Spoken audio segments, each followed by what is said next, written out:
नमस्कार, Haribhoomi news bulletin में आपका स्वागत है। सबसे पहले बात करते हैं गैंगस्टर लॉरेंस बिश्नोई के गुर्गे राहुल बाबा की, जिसे रोहतक पुलिस ने मुठभेड़ के बाद काबू कर लिया। गैंगस्टर राहुल बाबा लॉरेंस बिश्नोई का करीबी माना जाता है। पलोटरा गैंग के साथियों की हत्या के मामले में पिछले कई दिनों से पुलिस गैंगस्टर राहुल बाबा की तलाश में जुटी हुई थी। राहुल बाबा की गिरफ्तारी से रोहतक पुलिस को बड़ी कामयाबी मिली है। बताया जाता है कि पुलिस को देर रात सूचना मिली थी कि गैंगस्टर राहुल बाबा और उसके साथी दीपक और आयुष नौनंद रोड पर हैं। इसके बाद पुलिस ने विशेष टीम बनाई और नौनंद रोड पर नाकेबंदी कर दी। नाकेबंदी के दौरान पुलिस को राहुल बाबा की बाइक आते दिखी। पुलिस को देखते ही आरोपी भागने लगे। पुलिस ने उनका पीछा किया। पीछा करने के दौरान बाइक पर पीछे बैठे युवक ने पुलिस टीम पर फायर कर दिया, लेकिन गोली पुलिस की गाड़ी को जा लगी।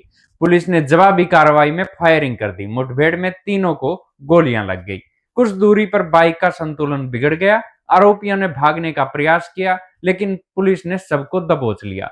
तीनों आरोपियों को घायल अवस्था में रोहतक पीजीआई ले जाया गया, जहां इलाज के दौरान दीपक को डॉक्टरों ने मृत घोषित कर दिया। राहुल बाबा पर हत्या, लूट और फिरौती के कई मामले दर्ज हैं। जांच में सामने आया है कि 19 सितंबर को पलोटरा गैंग के दो साथी और उसका भाई बलियाना मोड़ पर शराब पी रहे थे। उस दौरान राहुल बाबा के गुर्गों ने तीनों की गोली मारकर हत्या कर दी थी। वारदात के बाद राहुल बाबा ने सोशल मीडिया पर आकर इस ट्रिपल मर्डर की जिम्मेदारी ली थी। अब बात करते हैं हरियाणा के उस परिवार की जिसकी दिल्ली के नेवसराय इलाके में हत्या कर दी गई। बताया जा रहा है कि किसी ने घर में घुसकर दंपति और उसकी बेटी की हत्या कर दी। जानकारी के अनुसार दक्षिणी दिल्ली के नेवसराय इलाके में देवली गांव के एक घर में एक दंपति और उसका बेटा और उसकी बेटी रहते थे। सुबह 5 बजे बेटा मॉर्निंग वॉक पर चला गया। इसके बाद वो सुबह लगभग 7 बजे घर लौटा। बेटा जब सुबह घर से गया था तो सब ठीक था, लेकिन लौटा तब तक उसके माता पिता और बहन तीनों की हत्या कर दी गई थी। घर में तीनों की लाश खून से लथपथ देख वो बेसुध होकर गिर पड़ा। आसपास के लोगों को पता चलने पर उन लोगों ने पुलिस को सूचना दी। तीनों की गर्दन पर चाकू से ताबड़तोड़ हमले किए गए थे, जिससे उनकी मौत हो गई।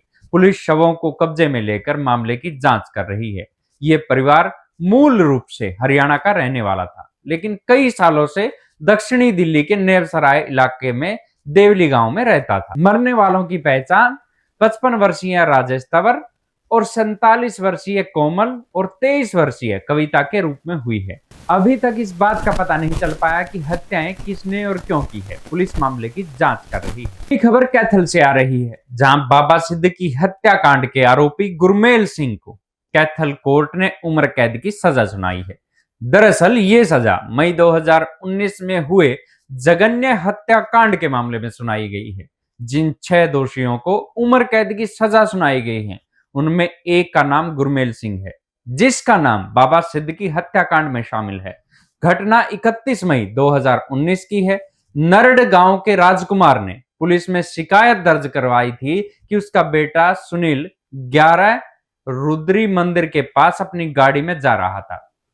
इस दौरान 2 बाइक सवार 5 युवकों ने उनकी हत्या कर दी। राजकुमार ने बताया कि बाइक सवार आरोपी उसके बेटे सुनील की गाड़ी के सामने आ गए और उसकी गाड़ी को रुकवा लिया। इसके बाद आरोपियों ने सुनील को कार से खींचकर सड़क पर गिरा दिया। फिर इन युवकों ने अपने हाथ में लिए तेजधार हथियारों, डंडों और बर्फ तोड़ने वाले सुए से सुनील की हत्या कर दी।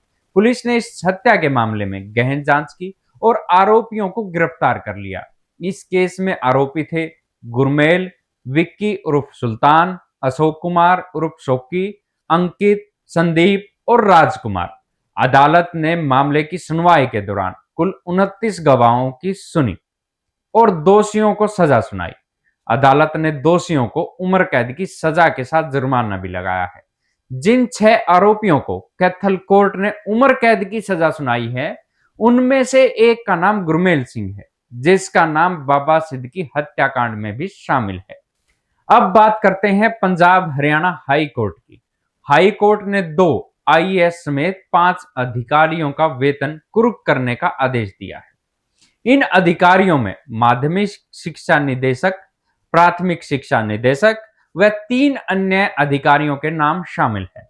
इन तीनों अधिकारियों में कुरुक्षेत्र, यमुनानगर और हिसार के डीईओ शामिल है। जस्टिस हरकेश मनुजा ने एक अवमानना याचिका पर सुनवाई करते हुए ये आदेश पारित किया है।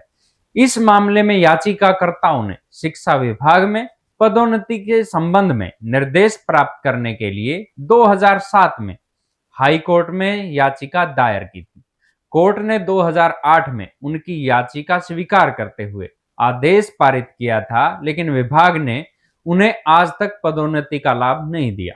हाई कोर्ट ने आदेशों के अनुपालन के लिए विभाग को पहले भी कई अवसर दिए, लेकिन विभागीय अधिकारियों द्वारा कोई जवाब नहीं मिलने के कारण मामले को अलग अलग तारीख के लिए स्थगित कर दिया गया।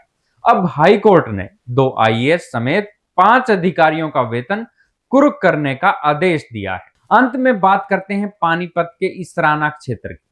यहां पुलिस ने 3 दिन पहले दफनाई गई एक महिला की लाश को आज कब्र से बाहर निकाला।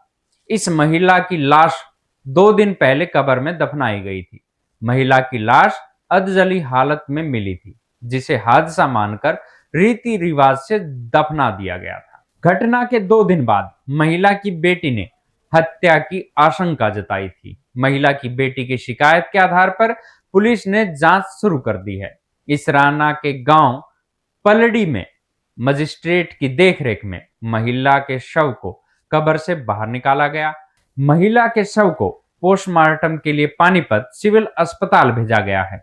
पुलिस का कहना है कि पोस्टमार्टम के बाद सच सामने आ सकता है। ऐसी ही खबरों से जुड़े रहने के लिए देखते रहिए हरिभूमि टीवी, और अगर खबरों को विस्तार से जानना है तो हरिभूमि अखबार पढ़ें।